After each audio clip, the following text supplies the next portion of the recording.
My video for February the 23rd, 2018 is entitled, In a World of Deception, What is Truth?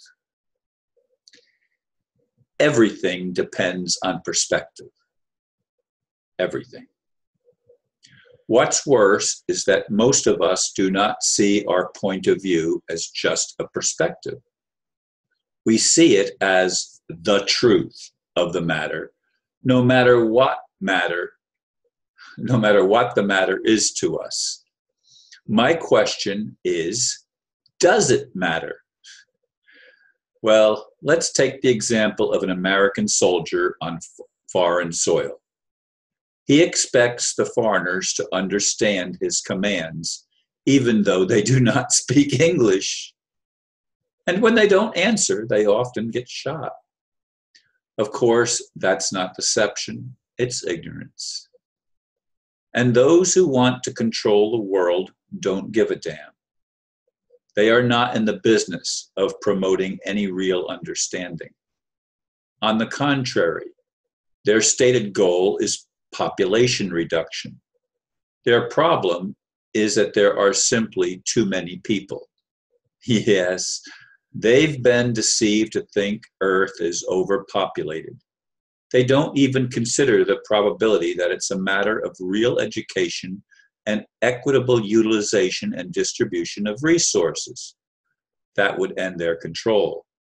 So we have a dumbed-down populace in desperate need of wisdom and compassion. What will it take to get us on the track of truth? What came to my mind as I reread that blurb, and I've read it a number of times before I even began recording the video, is Jesus said, I am the way, the truth, and the life. No man comes to the Father but by me.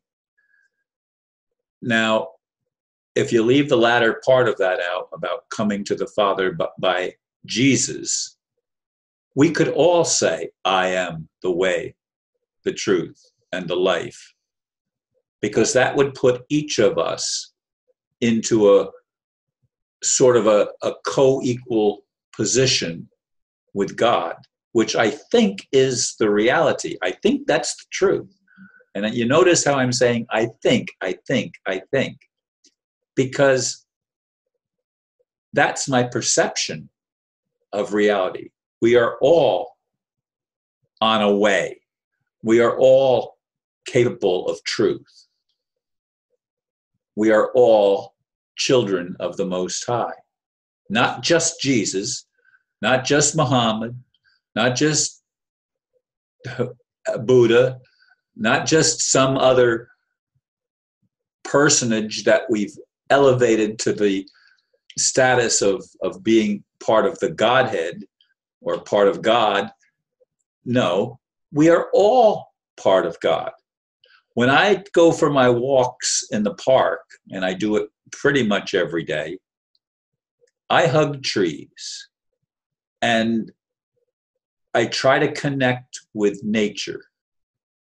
I actually put my hands on some of the trees, and there's been a couple of times that I have felt the energy of the tree. In fact, as I'm holding my hands up right now, I'm feeling an energy that seems to be radiating from my hands. Now, is that true? It's a perception. Everything is a perception, a perspective. You're not going to have my perspectives because you're looking at it from your position, not mine. So we're not going to necessarily agree on an ultimate truth, except if we come to the realization that all of us have a part of it. And it has nothing to do with our religion. It has nothing to do with our race, with our nationality, or with any of the other things that have divided us and put us into warring camps competing against each other. And oftentimes, as the soldiers the American soldiers that expect foreigners to understand English because because the American soldiers are ignorant. That's the problem. Do you see? The problem is ignorance. The problem is we are easily deceived into thinking we're the only ones that are right and everybody's supposed to be like us. I don't want a world where everybody is like me. But I would like to live in a world where everyone sees the other as another reflection of creation. Forget even the creator, just a product of creation, a product of manifestation. If we saw each other as an equal, instead of trying to play the one-upmanship, which is an ego trip, it always leads to deception. It always leads to conflict. It never leads to peace on earth.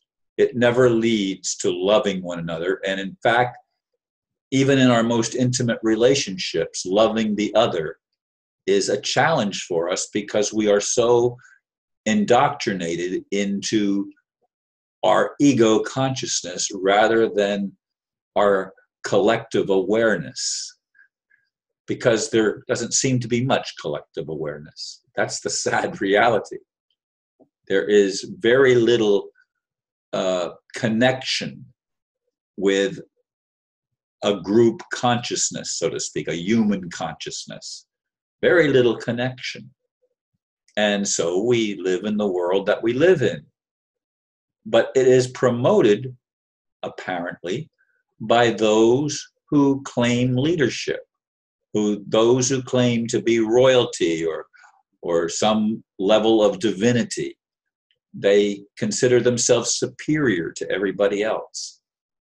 What if we humbled ourselves and started seeing the other as at least another me, another person like me who is struggling to survive and make sense of a world that seems insane?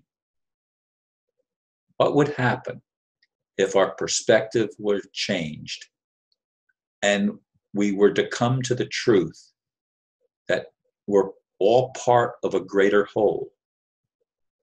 And the world that we are co-creating together depends on cooperation, not competition. That seems like such an obvious thing to me. And yet, we've missed it for millennia after millennia after millennia. Now, some say that the world is going through a rebirth of awakening, you might say.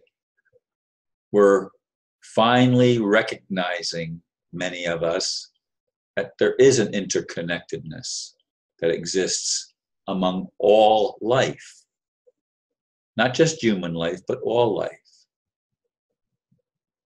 Will it be too little, too late for us to actually change the world that we live in? I think it's going to take the removal of some of the darker aspects that refuse to have any common sense. They just can't see it. They do not have a perspective of cooperation. Everything is about being in control. And it's not about control, it's about relinquishing control and embracing each other as we also embrace our own weaknesses. Because in embracing our weaknesses, we can transform those weaknesses into strengths. The strength is actually recognizing and admitting the weakness. That's the strength. Are we willing to do that? Are we willing to step up to the plate and get back on the track of truth, where we recognize ourselves and each other as being part of the truth? Thank you for listening, and namaste.